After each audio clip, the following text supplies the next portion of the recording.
राज्य शिक्षा शोध एवं प्रशिक्षण परिषद बिहार पटना में आपका स्वागत है। हम लोग का student sequence and series chapter का स्टडी कर रहे हैं। सीक्वेंस एंड सीरीज चैप्टर का स्टडी कर रहे हैं।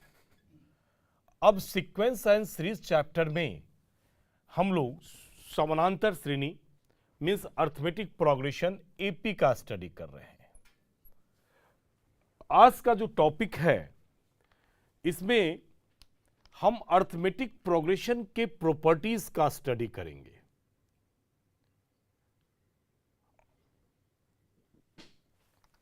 तो टॉपिक है properties of arithmetic progression means AP. Properties of AP है। अब अर्थमेटिक प्रोग्रेशन के प्रॉपर्टीज को देखेंगे और इस प्रॉपर्टीज के आधार पर आपको क्वेश्चन बनाने पड़ेंगे। इसलिए बहुत ही ध्यान से हम लोग एक एक प्रॉपर्टीज का स्टडी करेंगे। नंबर 1, हम मान लेते हैं एक अर्थमेटिक प्रोग्रेशन को मान लेते हैं A1, A2, A3, A4 so on, AN AP में है। यहां अनुक्रम भी लिख सकते हैं। अनुक्रम ये AP में है, जिसका कॉमन डिफरेंस भी लिख देते हैं D है। एपी में है जिसका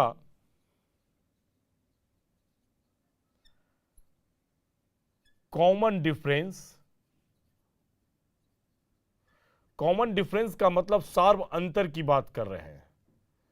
सार्व अंतर की बात कर रहे हैं जिसका सार्व अंतर डी है।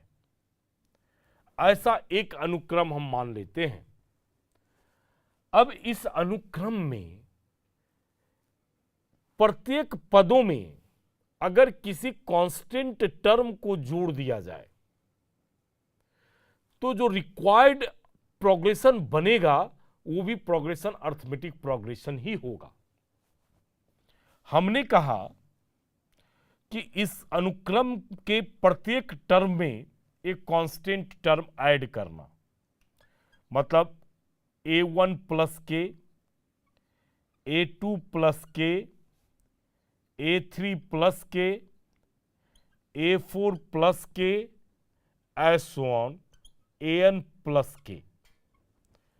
तो ये जो रिक्वायर्ड अनुक्रम प्राप्त हुआ या जो नया कह सकते हो कि जो नया सीक्वेंस प्राप्त हुआ ये भी एपी में ही है, एपी में ही होगा।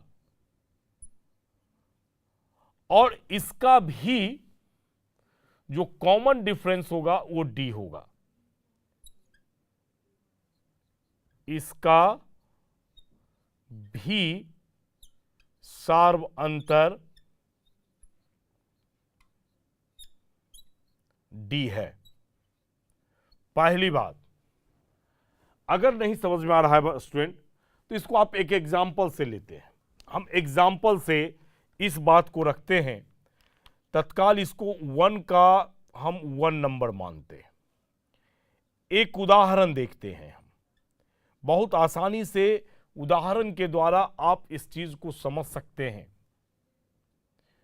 चलिए 1, 3, 5, 7, 9, 11 ये एक अर्थमेटिक प्रोग्रेशन है, एपी में है।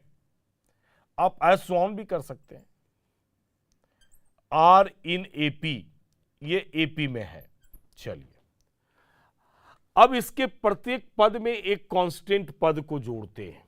अच्छा, इसका डी भी निकाल कर देख सकते हो। डी बराबर second term minus first term, माने 3 - 1 2 आ गया है। अब इसके प्रत्येक टर्म में एक कांस्टेंट टर्म ऐड करते हैं। मान लो कि हमें 5 ऐड करना है,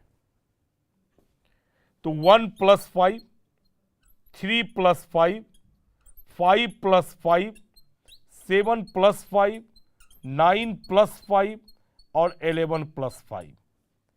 एक नया सीक्वेंस प्राप्त हो रहा है। मतलब ये हो गया 4, ये हो गया हमारे पास में 4 हो गया, 6 हो गया, 5 + 1, ये 6 आ गया स्टूडेंट। उसके बाद देखते हैं कि 3 + 5 है, तो ये 8 हो गया, ये 10 हो गया, ये 12 हो गया, 9 + 5 है तो 14 हो गया, 16 हो गया। अब ये ऐसो ये जो रिक्वायर्ड सीक्वेंस मिलता है ये भी एपी में ही है, आर इन एपी, ये भी एपी में है। और इसका भी अगर डी निकालेंगे तो 8 - 6 माने second term minus first term किए, रिजल्ट 2 आया। देखिए यहां दोनों 2 ही है। मतलब किसी भी अर्थमेटिक प्रोग्रेशन के अंदर में अगर कांस्टेंट टर्म ऐड कर दिया जाए तो जो रिक्वायर्ड या जो ऑब्टेन्ड किया हुआ नया प्रोग्रेशन मिलेगा वह भी प्रोग्रेशन अर्थमेटिक प्रोग्रेशन में ही होगा। अब एक नंबर किए हैं तो दूसरा नंबर भी होगा स्टूडेंट। दूसरा नंबर क्या है, इसमें जैसे हम जोड़ने का काम किए ऐसे ही अगर इसमें किसी कांस्टेंट टर्म को घटा दें, कांस्टेंट टर्म को घटा देते हैं, तो घटाने के बाद भी जो नया हमारे पास में सीक्वेंस मिलेगा और ऑल्सो इन एपी, वो भी अर्थमेटिक प्रोग्रेशन में ही होगा। और सबसे इंटरेस्टेड बात है कि इसका भी जो कॉमन डिफरेंस होगा, शार्प अंतर जो निकल कर आएगा वो डी ही रहेगा, कोई परिवर्तन नहीं। आप इसे भी आप उदाहरण से सेटिस्फाइड कर सकते हैं। जैसे अभी ही हमने, चलिए 5, 10, 15, 20, 25, 30 आर इन एपी, एक एपी ले लिए हैं। अब मान लिया जाए कि इस सभी एपी में आप 1, 1, 2, 2, 3, 4, 5 जो भी नंबर हो घटा दीजिए, घटा दीजिए इस समय। तो हम मानते हैं कि 4 घटाते हैं, तो 5 - 4, 10 - 4, 15 - 4, 20 - 4, 25 - 4, 30 - 4, ये जो ऑब्टेन्ड होगा ये भी एपी ही होगा। कहने का अर्थ है कि 1 हो गया, 6 हो गया, ये 11 हो गया, ये हमारे पास में 16 हो गया, ये 21 हो गया और ये 26 हो गया, dot dot are in AP. अगर कॉमन डिफरेंस की बात करते हैं तो जो पहला यहां जो गिवन था इसका डी जो है 10 - 5 = 5 है, और इसका भी डी अगर निकालते हैं तो 6 - 1 = 5 आ जाता है। तो दो अर्थमेटिक प्रोग्रेशन है, सॉरी एक अर्थमेटिक प्रोग्रेशन है, और उस अर्थमेटिक प्रोग्रेशन में कांस्टेंट टर्म को जोड़ दें प्रत्येक पदों में, एक कांस्टेंट टर्म को प्रत्येक पदों में जोड़ दें या कांस्टेंट टर्म को प्रत्येक पदों में घटा दें, तो जो नया अर्थमेटिक प्रोग्रेशन बनेगा वह अर्थमेटिक प्रोग्रेशन पहले वाले अर्थमेटिक प्रोग्रेशन के बराबर कॉमन डिफरेंस रखेगा। ये बातें होती है, ये पहला प्रॉपर्टीज है। तो दूसरे प्रॉपर्टीज में हम एक कांस्टेंट टर्म को मल्टीप्लाई करेंगे। अब जीरो को मत मल्टीप्लाई कर देना, जीरो मल्टीप्लाई करेंगे तो सारा का सारा नंबर जीरो हो जाएगा, इसलिए नॉन जीरो नंबर से आप मल्टीप्लाई करेंगे। चलिए तो क्या रिजल्ट करते हैं, तो के से मल्टीप्लाई किए, के A1, के A2, के A3, के A4, S1, के AN, ये हमारे पास में ऑब्टेन एक नया अर्थमेटिक प्रोग्रेशन बना है। अब यह arithmetic progression are also in AP, ये भी एपी में ही होगा, लेकिन कॉमन डिफरेंस में अंतर होगा। इसका जो कॉमन डिफरेंस होगा, जितना से आप मल्टीप्लाई कर रहे हैं उतना टाइम्स बढ़ जाएगा, मतलब k इंटू डी हो जाएगा। यहां कॉमन डिफरेंस d था, तो हमारा जो कॉमन डिफरेंस है वह common difference k into D हो जाएगा। अब आप इसे भी एक उदाहरण लेकर समझ सकते हैं और बहुत ही आसानी से समझ सकते हैं। क्या उदाहरण लेकर ऐसे भी आप निकाल सकते हैं कि d यहां हमारे पास में a2 माइनस a1 है, और यहां जब निकालेंगे तो d हमारा चेंज हो जाएगा। देखिए यहां से d इजकल टू यहां second term minus first term, a2 minus a1 कर लीजिए। तो यहां जब d को फाइंड कीजिएगा तो क्या हो जाएगा, k a2 minus k a1, नया d डैश कर दीजिए इसको, k कॉमन तो a2 माइनस a1, और a2 माइनस a1 को d कहते हैं, इसलिए आप इसे kd कहेंगे। मतलब इसका जो कॉमन डिफरेंस होगा d का इसके ओरिजिनल डिफरेंस का जितना से आपने मल्टीप्लाई किया उतना गुना बढ़ जाएगा।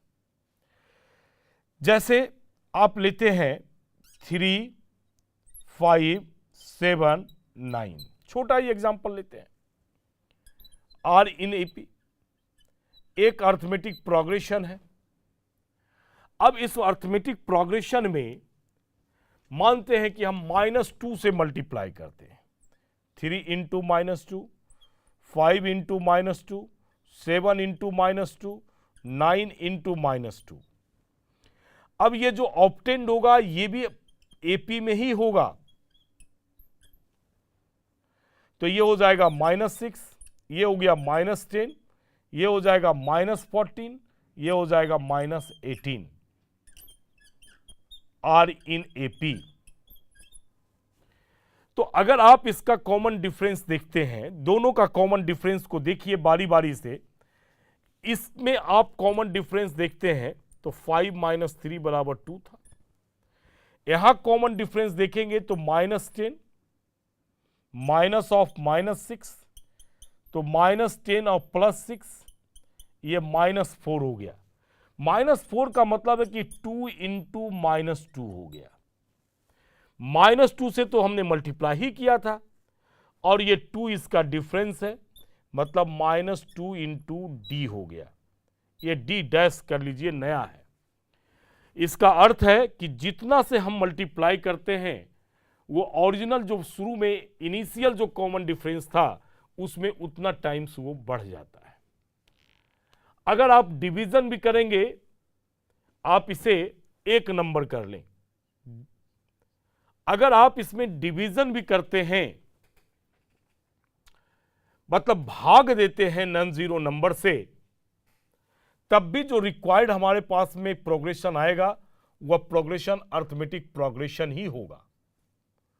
मतलब k1 बाई k कर लें, a1 by a2 by k कर लें, a3 बाई k कर लेते हैं, as on an by k। ये अब ये भी जो प्राप्त होगा वो अर्थमेटिक प्रोग्रेशन ही होगा, आर इन एपी। लेकिन ध्यान देना है, इसका जो कॉमन डिफरेंस निकल कर आएगा स्टूडेंट, इसका जो कॉमन डिफरेंस फाइंड होगा वह कॉमन डिफरेंस d बाई के होगा। अब d बाई के की बात कर रहे हैं, आप ध्यान रखेंगे कि where k is not equal to 0,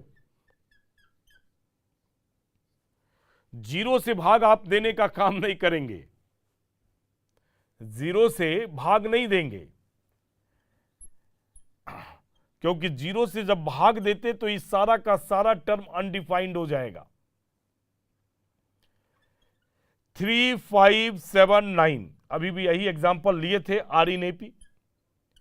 suppose कीजिए कि इसको 2 से आप डिवाइड करते हैं, तो 3/2, 5/2, 7/2, 9/2, और ये रिजल्ट जो आएगा वो भी अर्थमेटिक प्रोग्रेशन ही होगा।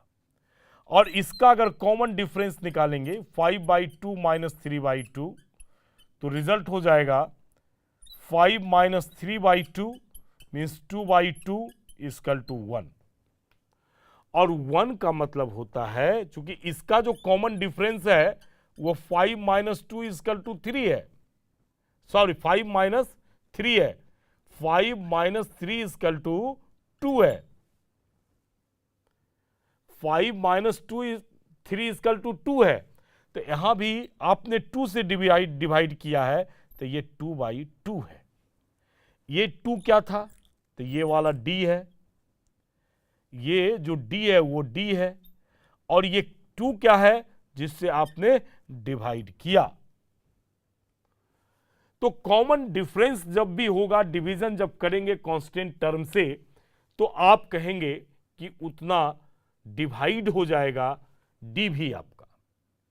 उन्हें सिंपल तरीके से अगर समझें तो हम कह सकते हैं कि किसी भी अर्थमेटिक प्रोग्रेशन में एक कांस्टेंट टर्म को जोड़ दें, तब जो नया सीक्वेंस प्राप्त होगा वो अर्थमेटिक प्रोग्रेशन होगा। अगर किसी कांस्टेंट टर्म को घटा दें, तब भी जो नया सीक्वेंस प्राप्त होगा वो हमारा एपी होगा। अगर कांस्टेंट टर्म से गुना कर दें, तब भी जो रिक्वायर्ड प्रोग्रेशन प्राप्त होगा वो एपी ही रहेगा।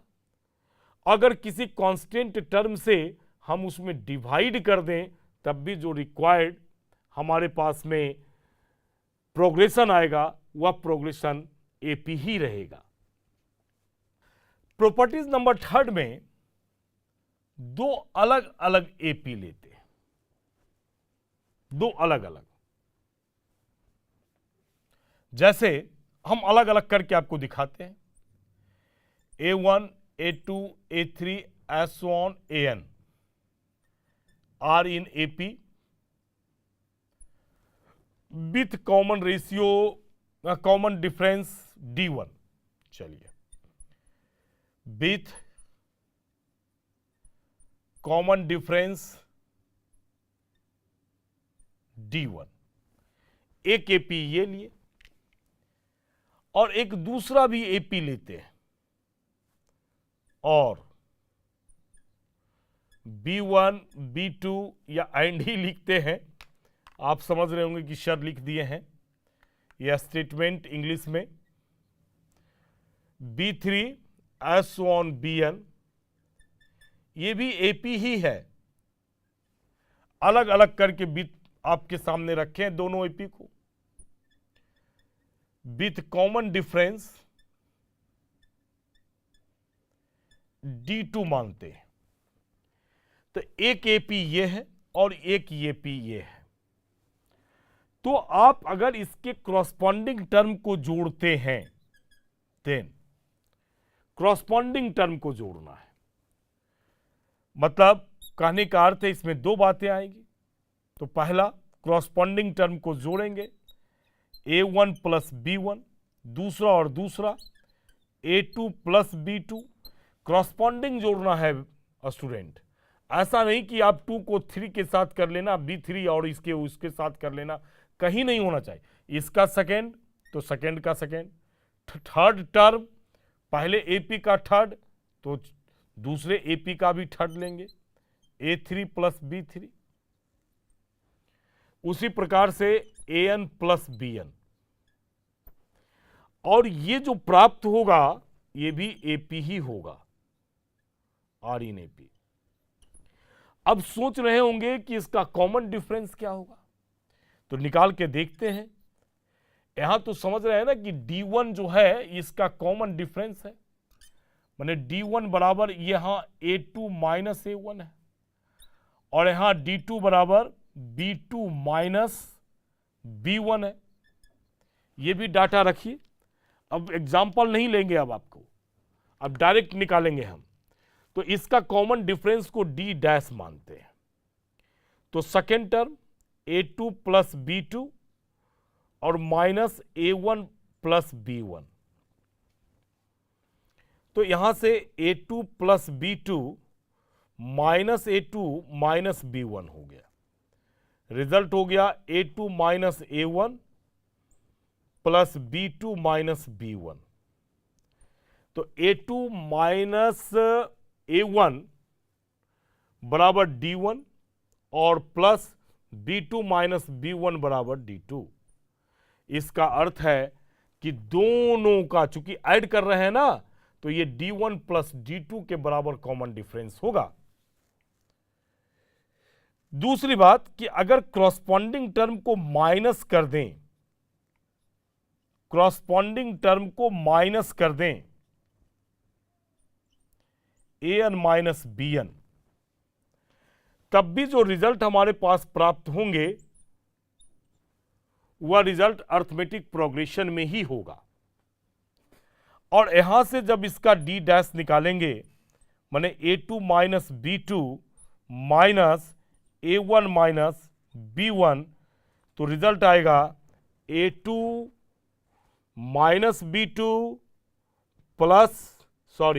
माइनस A1 और प्लस B1। अब इसे हम लिख सकते हैं A2 माइनस A1 और प्लस माइनस कॉमन लेते हैं, माइनस कॉमन लेते हैं तो हो जाएगा B2 माइनस B1, रिजल्ट आ जाएगा D1 माइनस D2।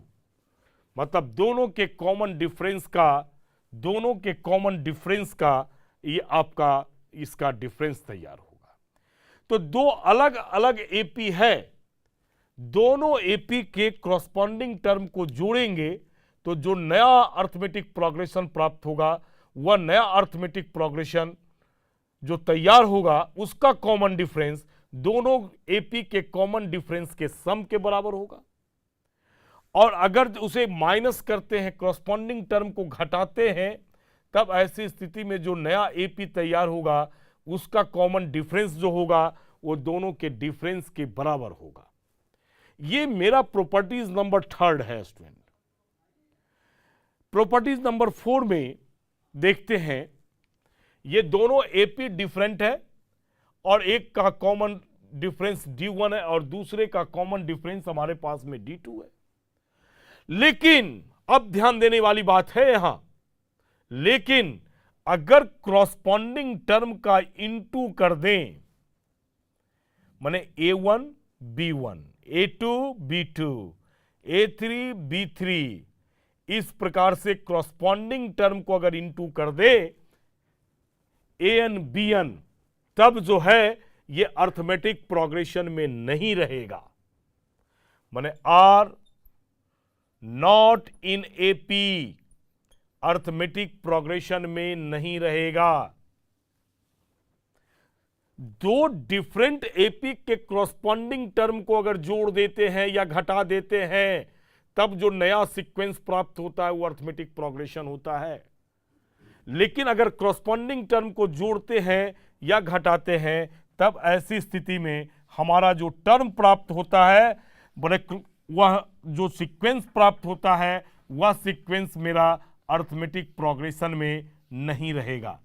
प्रोडक्ट के हिसाब से अगर आप डिवीजन भी करते हैं, जैसे A1 by B1, A2 by B2 और A3 बाई B3, इस प्रकार से डिवाइड भी करते हैं क्रॉसपॉन्डिंग टर्म को, तब भी ये एपी में नहीं रहेगा और नॉट इन एपी में नहीं रहेगा। आप एग्जाम्पल से देख सकते हैं, जो छोटे छोटे एग्जाम्पल लें, जैसे हम लेते हैं 1 3 5 आर इन एपी, बस छोटा एग्जाम्पल।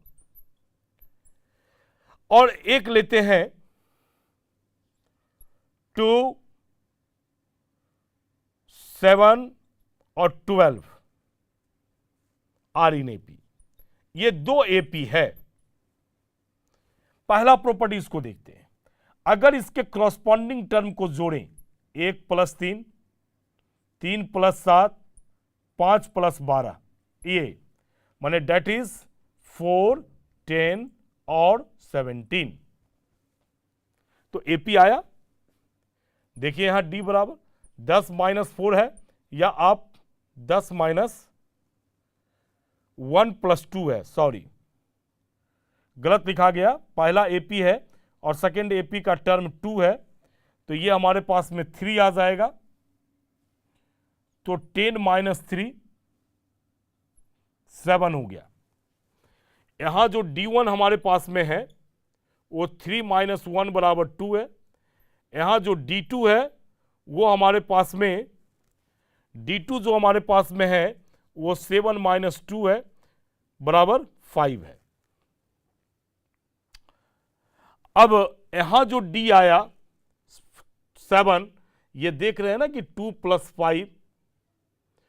+ 5 है, मतलब कहने का अर्थ है कि D1 + D2 है, माने एपी है, ये एपी में है, आर इन एपी, क्योंकि साथ साथ के डिफरेंस से बढ़ रहा है।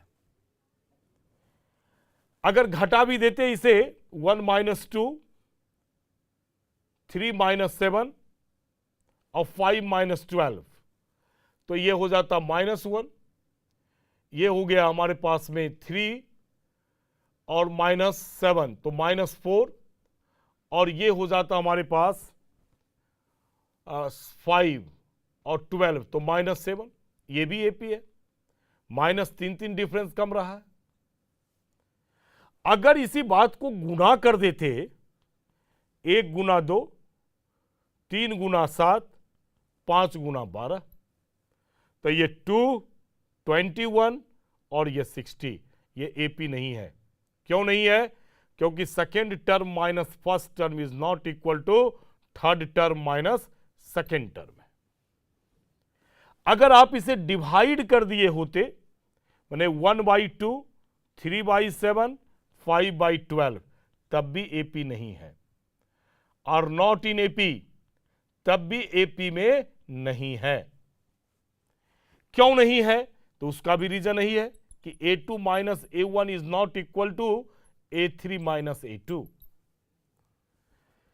तो सिंपल सी बातें हैं कि दो डिफरेंट अगर एपी है और दोनों एपी में पदों की संख्या समान होनी चाहिए, क्योंकि क्रॉसपॉन्डिंग टर्म की बात कर रहे हैं, तो क्रॉसपॉन्डिंग टर्म में जोड़ने का मतलब होता है कि पदों की संख्या समान होना चाहिए।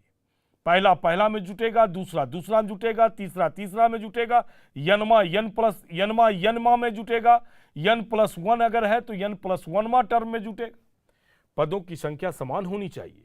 अगर पदों की संख्या समान नहीं है, तब ऐसी स्थिति में क्रॉसपॉन्डिंग टर्म का जोड़ घटाव गुना भाग नहीं कर सकते हैं। तो दो डिफरेंट एपी का क्रॉसपॉन्डिंग टर्म का जोड़ और घटाव एपी को फॉलो करता है, जबकि उसका गुना और उसका भाग जो है फॉलो नहीं करता है।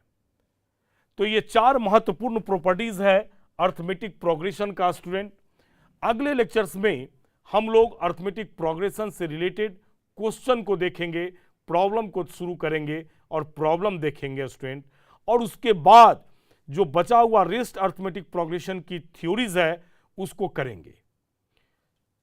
तब तक के लिए धन्यवाद।